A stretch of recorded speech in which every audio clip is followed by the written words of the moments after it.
শ্রমিকদের ডাকা টানা অনির্দিষ্টকালের যে কর্মবিরতি, সেই কর্মবিরতিতে একেবারে স্থবির হয়ে পড়েছে চট্টগ্রাম বন্দরের আমদানি রপ্তানি প্রক্রিয়া। এবং এই কর্মবিরতির ফলে কিন্তু এক ধরনের ব্যাঘাত ঘটছে আমদানি রপ্তানিতে এবং দেশের অর্থনীতিতে। আপনাদের যদি একটু জানিয়ে রাখার চেষ্টা করি, চট্টগ্রাম বন্দর চট্টগ্রাম নয়, শুধুমাত্র বাংলাদেশের প্রধান সমুদ্র বন্দর, যেটির মাধ্যমে মূলত দেশের বৃহৎ একটি আমদানি রপ্তানি বাজার, সেটি আসলে এটির মাধ্যমে হয়ে থাকে। তবে বর্তমানে যেহেতু শ্রমিকদের এই যে টানা 4 দিনের কর্মবিরতি গতকাল শেষ হওয়ার পর তারা বিকালে আবার তাদের যে কর্মসূচি সেটি ঘোষণা করে অনির্দিষ্টকালের জন্য তাদের যে কর্মবিরতি সেটি তারা ডাক দেয়। এবং যদি জানিয়ে রাখি, চট্টগ্রাম বন্দরের এনসিটি টার্মিনাল বিদেশি প্রতিষ্ঠান ডিপি ওয়ার্ল্ডকে দেওয়ার যে প্রক্রিয়া, সেই প্রক্রিয়া বাতিলের দাবিতে মূলত তাদের যে কর্মবিরতি কর্মসূচি সেটি তারা করছেন। এর আগে কিন্তু তারা কালো পতাকা মিছিল এবং 8 ঘন্টার কর্মবিরতি সেগুলো তারা পালন করেছেন। এবং সবশেষ তারা গতকাল যে কর্মসূচি ঘোষণা করে সেটি অনির্দিষ্টকালের জন্য হয়। এবং এর ফলে কিন্তু চট্টগ্রাম বন্দর জুড়ে এক ধরনের স্থবিরতা, আমদানি রপ্তানি একেবারে স্থবির হয়ে পড়ে।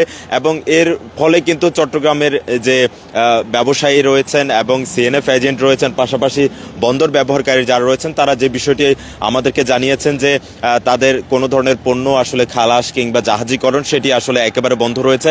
এবং বহির্নোঙরে যে জাহাজের পণ্য উঠানামা সেটিও একেবারে বন্ধ রয়েছে, যার ফলে কিন্তু এক ধরনের ভোগান্তি এবং ব্যবসায়ীদের রয়েছে। এবং এটি নিয়েও কিন্তু ব্যবসায়ীদের মধ্যে উদ্বেগ দেখা দিয়েছে।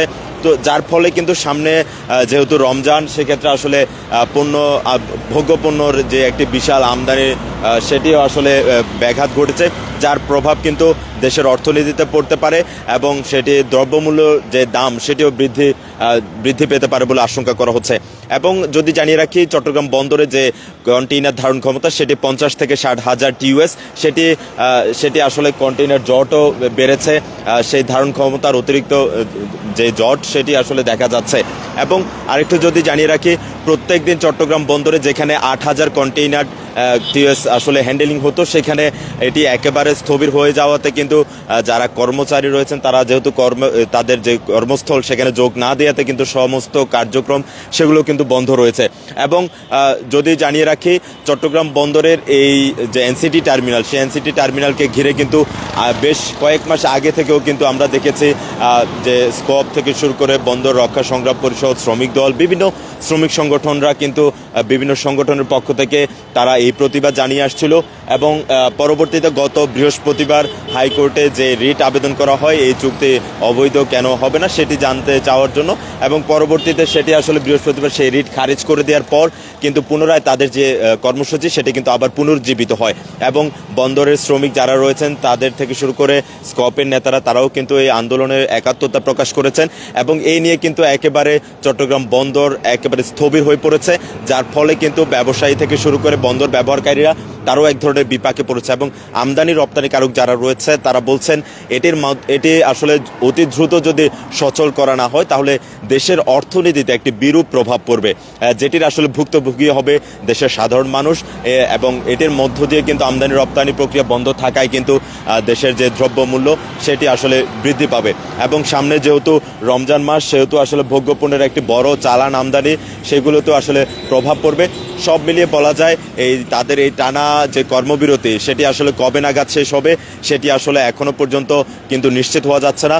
এবং আমরা যারা আন্দোলনকারী ছিলেন তাদের একজনের সাথে কথা বলেছিলাম, বন্দর রক্ষা সংগ্রাম পরিষদের সমন্বয়ক হুমায়ুন কবির, তিনি জানিয়েছেন তাদের এই কর্মসূচি সেটি আসলে অব্যাহতভাবে চলতে থাকবে এবং তারা ব্যবসায়ীদের সাথেও মতবিনিময় করার একটি কথা আমাদেরকে জানিয়েছেন। এবং পরবর্তীতে আইপিপি ঢাকার যে সভাকক্ষ সেখানেও কিন্তু সরকারের সাথে এটি নিয়ে বৈঠক চলছে বলে আমরা জানতে পেরেছি।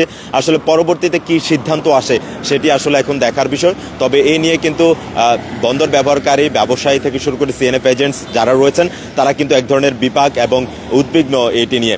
তো অতি দ্রুত তারা জানাচ্ছেন যে এটি অতি দ্রুত সচল করার জন্য।